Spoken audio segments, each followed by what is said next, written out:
when and how to apply for a position. The information described here is the net result of many years of experience during which thousands of men and women were helped to market their services effectively. It can, therefore, be relied upon as sound and practical media through which services may be marketed. Experience has proved that the following media offer the most direct and effective methods of bringing the buyer and seller of personal services together. 1. Employment bureaus. Care must be taken to select only reputable bureaus, the management of which can show adequate records of achievement of satisfactory results. There are comparatively few such bureaus. 2. Advertising in newspapers, trade journals, magazines, and radio. Classified advertising may usually be relied upon to produce satisfactory results in the case of those who apply for clerical or ordinary salaried positions. Display advertising is more desirable in the case of those who seek executive connections. The copy to appear in the section of the paper which is most apt to come to the attention of the class of employer being sought. The copy should be prepared by an expert who understands how to inject sufficient selling qualities to produce replies. 3. Personal letters of application, directed to particular firms or individuals most apt to need such services as are being offered. Letters should be neatly typed, always, and signed by hand. With the letter, should be sent a complete brief or outline of the applicant's qualifications. Both the letter of application and the brief of experience or qualifications should be prepared by an expert. 4. Application through personal acquaintances. When possible, the applicant should endeavor to approach prospective employers through some mutual acquaintance. This method of approach is particularly advantageous in the case of those who seek executive connections and do not wish to appear to be peddling themselves. 5. Application in person. In some instances, it may be more effective if the applicant offers personally his services to prospective employers, in which event a complete written statement of qualifications for the position should be presented, for the reason that prospective employers often wish to discuss with associates one's record. Information to be supplied in a written brief. This brief should be prepared as carefully as a lawyer would prepare the brief of a case to be tried in court. Unless the applicant is experienced in the preparation of such briefs, an expert should be consulted, and his services enlisted for this purpose. Successful merchants employ men and women who understand the art and the psychology of advertising to present the merits of their merchandise. One who has personal services for sale should do the same. The following information should appear in the brief. 1. Education. State briefly, but definitely, what schooling you have had, and in what subjects you specialized in school, giving the reasons for that specialization.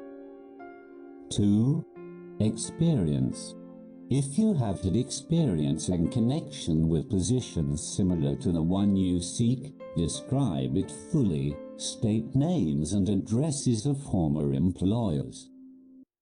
Be sure to bring out clearly any special experience you may have had which would equip you to fill the position you seek. 3. References. Practically every business firm desires to know all about the previous records, antecedents, etc. of prospective employees who seek positions of responsibility. Attach to your brief photostatic copies of letters from A. Former employers. B. Teachers under whom you studied. C. Prominent people whose judgment may be relied upon. 4. Photograph of self. Attach to your brief a recent, unmounted photograph of yourself. 5. Apply for a specific position. Avoid application for a position without describing exactly what particular position you seek. Never apply for just a position. That indicates you lack specialized qualifications. 6. State your qualifications for the particular position for which you apply. Give full details as to the reason you believe you are qualified for the particular position you seek. This is the application. It will determine, more than anything else, what consideration you receive. 7. Offer to go to work on probation. In the majority of instances, if you are determined to have the position for which you apply, it will be most effective if you offer to work for a week, or a month, or for a sufficient length of time to enable your prospective employer to judge your value without pay. This may appear to be a radical suggestion, but experience has proved that it seldom fails to win at least a trial. If you are sure of your qualifications, a trial is all you need. Incidentally, such an offer indicates that you have confidence in your ability to fill the position you seek. It is most convincing. If your offer is accepted, and you make good, more than likely you will be paid for your probation period. Make clear the fact that your offer is based upon A. Your confidence in your ability to fill the position. B. Your confidence in your prospective employer's decision to employ you after trial. C. Your determination to have the position you seek. 8. Knowledge of your prospective employer's business. Before applying for a position, do sufficient research in connection with a business to familiarize yourself thoroughly with that business, and indicate in your brief the knowledge you have acquired in this field. This will be impressive, as it will indicate that you have imagination and a real interest in the position you seek. Remember that it is not the lawyer who knows the most law, but the one who best prepares his case, who wins. If your case is properly prepared and presented, your victory will have been more than half won at the outset. Do not be afraid of making your brief too long. Employers are just as much interested in purchasing the services of well-qualified applicants as you are in securing employment. In fact, the success of most successful employers is due, in the main, to their ability to select well-qualified lieutenants. They want all the information available. Remember another thing. Neatness in the preparation of your brief will indicate that you are a painstaking person. I have helped to prepare briefs for clients which were so striking and out of the ordinary that they resulted in the employment of the applicant without a personal interview. When your brief has been completed, have it neatly bound by an experienced binder and lettered by an artist or printer similar to the following. Brief of the qualifications of Robert K. Smith applying for the position of Private Secretary to the President of the Blank Company, Incorporated. Change names each time brief is shown. This personal touch is sure to command attention. Have your brief neatly typed or mimeographed on the finest paper you can obtain, and bound with a heavy paper of the book cover variety, the binder to be changed, and the proper firm name to be inserted if it is to be shown to more than one company. Your photograph should be pasted on one of the pages of your brief. Follow these instructions to the letter, improving upon them wherever your imagination suggests. Successful salesmen groom themselves with care. They understand that first impressions are lasting. Your brief is your salesman. Give it a good suit of clothes, so it will stand out in bold contrast to anything your prospective employer ever saw in the way of an application for a position. If the position you seek is worth having, it is worth going after with care. Moreover, if you sell yourself to an employer in a manner that impresses him with your individuality, you probably will receive more money for your services from the very start than you would if you applied for employment in the usual conventional way. If you seek employment through an advertising agency or an employment agency, have the agent use copies of your brief in marketing your services. This will help to gain preference for you, both with the agent and the prospective employers. How to get the exact position you desire. Everyone enjoys doing the kind of work for which he is best suited. An artist loves to work with paints, a craftsman with his hands, a writer loves to write. Those with less definite talents have their preferences for certain fields of business and industry. If America does anything well, it offers a full range of occupations: tilling the soil, manufacturing, marketing, and the professions. First, decide exactly what kind of a job you want. If the job doesn't already exist, perhaps you can create it. Second, choose the company or individual for whom you wish to work. Third, study your prospective employer as to policies, personnel, and chances of advancement. Fourth, by analysis of yourself, your talents and capabilities, figure what you can offer and plan ways and means of giving advantages, services, developments, ideas that you believe you can successfully deliver. Fifth, forget about a job. Forget whether or not there is an opening. Forget the usual routine of "have you got a job for me?" Concentrate on what you can give. Sixth, once you have your plan in mind, arrange with an experienced writer to put it on paper in neat form and in full detail. Seventh, present it to the proper person with authority and he will do the rest. Every company is looking for men who can give something of value, whether it be ideas, services, or connections. Every company has room for the man who has a definite plan of action which is to the advantage of that company. This line of procedure may take a few days or weeks of extra time, but the difference in income, in advancement, and in gaining recognition will save years of hard work at small pay.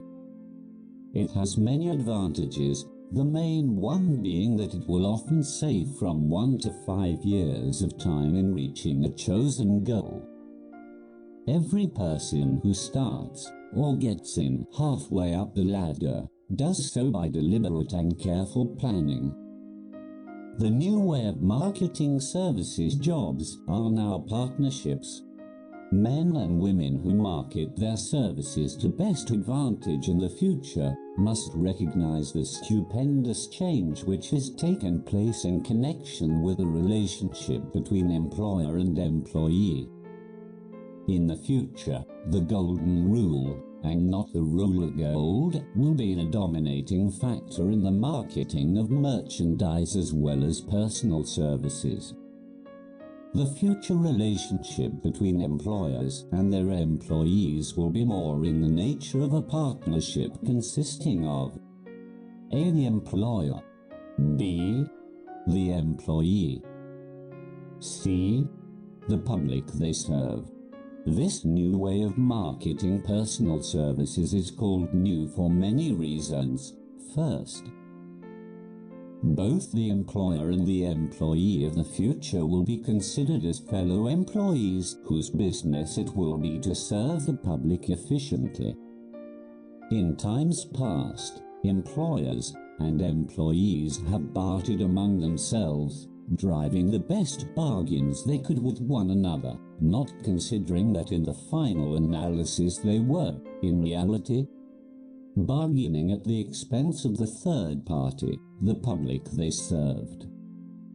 The Depression served as a mighty protest from an injured public, whose rights had been trampled upon in every direction by those who were clamoring for individual advantages and profits. When the debris of the Depression shall have been cleared away, and business shall have been once again restored to balance, both employers and employees will recognize that they are no longer privileged to drive bargains at the expense of those whom they serve. The real employer of the future will be the public.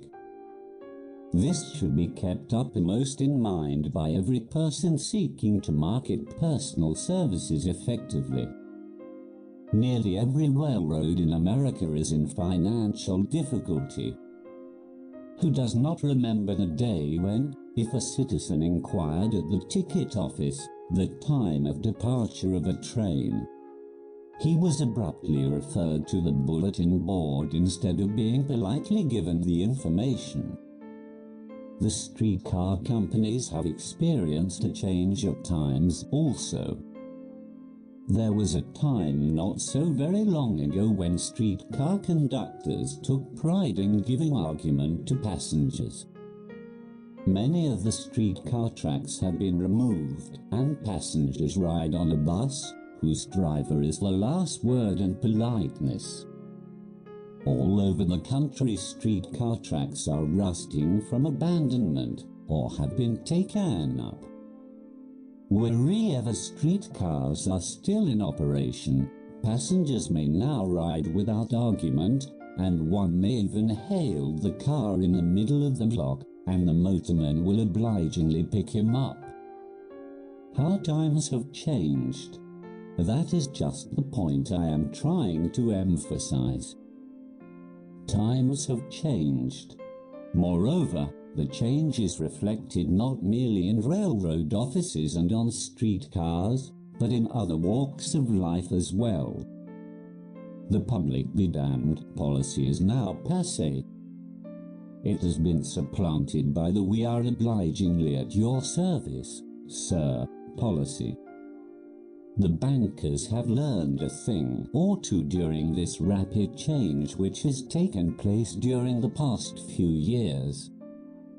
Impoliteness on the part of a bank official or bank employee today is as rare as it was conspicuous a dozen years ago.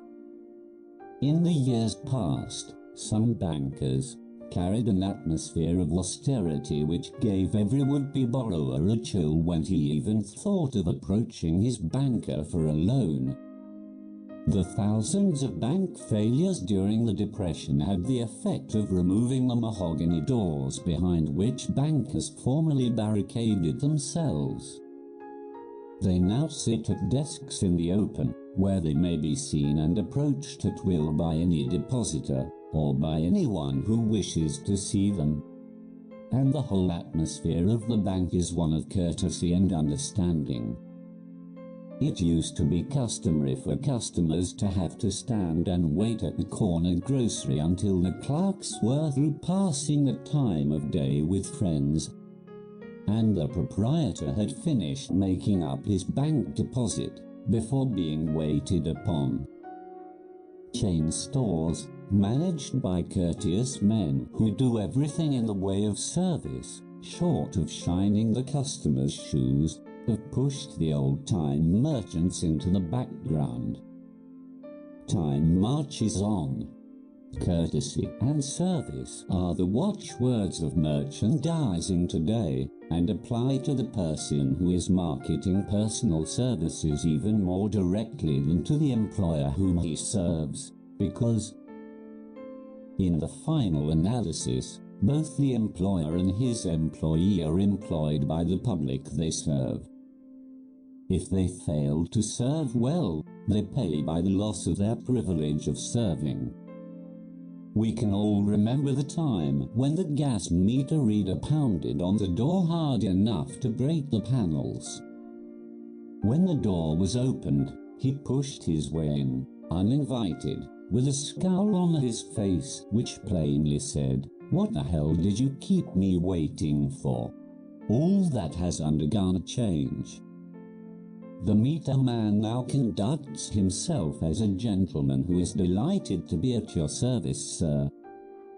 Before the gas companies learned that their scowling meter men were accumulating liabilities never to be cleared away, the polite salesman of oil burners came along and did a land office business. During the Depression, I spent several months in the anthracite coal region of Pennsylvania, studying conditions which all but destroyed the coal industry. Among several very significant discoveries was the fact that greed on the part of operators and their employees was the chief cause of the loss of business for the operators and loss of jobs for the miners. Through the pressure of a group of overzealous labor leaders representing the employees and the greed for profits on the part of the operators, the anthracite business suddenly dwindled. The coal operators and their employees drove sharp bargains with one another, adding the cost of the bargaining to the price of the coal, until, finally, they discovered they had built up a wonderful business for the manufacturers of oil-burning outfits and the producers of crude oil. The wages of sin is death. Many have read this in the Bible, but few have discovered its meaning. Now, and for several years, the entire world has been listening by force to a sermon which might well be called "Whatsoever a man soweth, that shall he also reap." Nothing as widespread and effective as the Depression could possibly be just a coincidence. Behind the Depression was a cause. Nothing ever happens without a cause.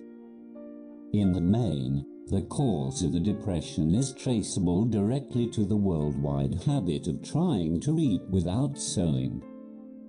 This should not be mistaken to mean that the Depression represents a crop which the world is being forced to reap without having sown.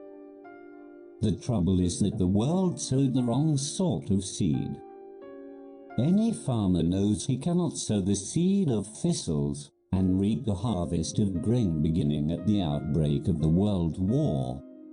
The people of the world began to sow the seed of service inadequate in both quality and quantity.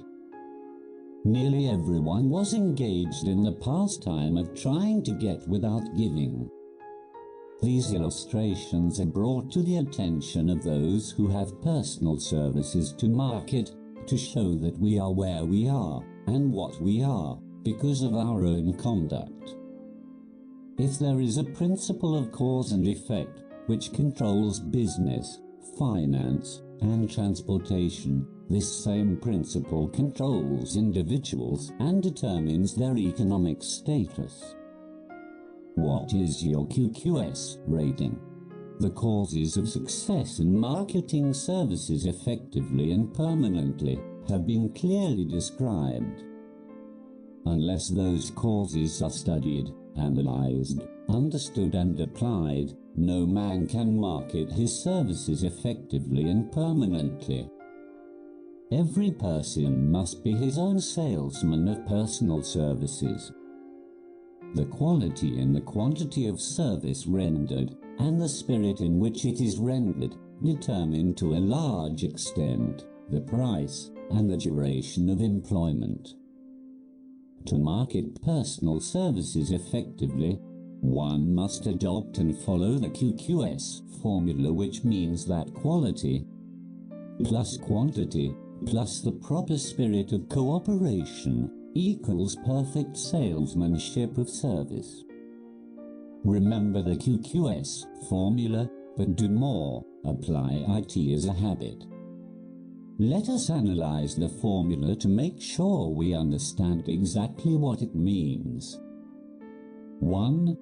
Quality of service shall be construed to mean the performance of every detail in connection with your position in the most efficient manner possible, with the object of greater efficiency always in mind. 2.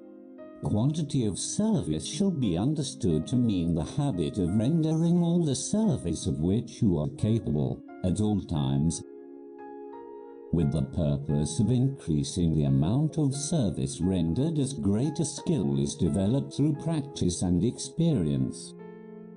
Emphasis is again placed on the word habit. 3. Spirit of service shall be construed to mean the habit of agreeable, harmonious conduct which will induce cooperation from associates and fellow employees. Adequacy of quality and quantity of service is not sufficient to maintain a permanent market for your services. The conduct, or the spirit in which you deliver service, is a strong determining factor in connection with both the price you receive and the duration of employment. Andrew Carnegie stressed this point more than others in connection with his description of the factors which lead to success in the marketing of personal services. He emphasized again and again the necessity for harmonious conduct. He stressed the fact that he would not retain any man, no matter how great a quantity or how efficient the quality of his work, unless he worked in a spirit of harmony. Mr. Carnegie insisted upon men being agreeable. To prove that he placed a high value upon this quality, he permitted many men who conformed to his standards to become very wealthy. Those who did not conform had to make room for others.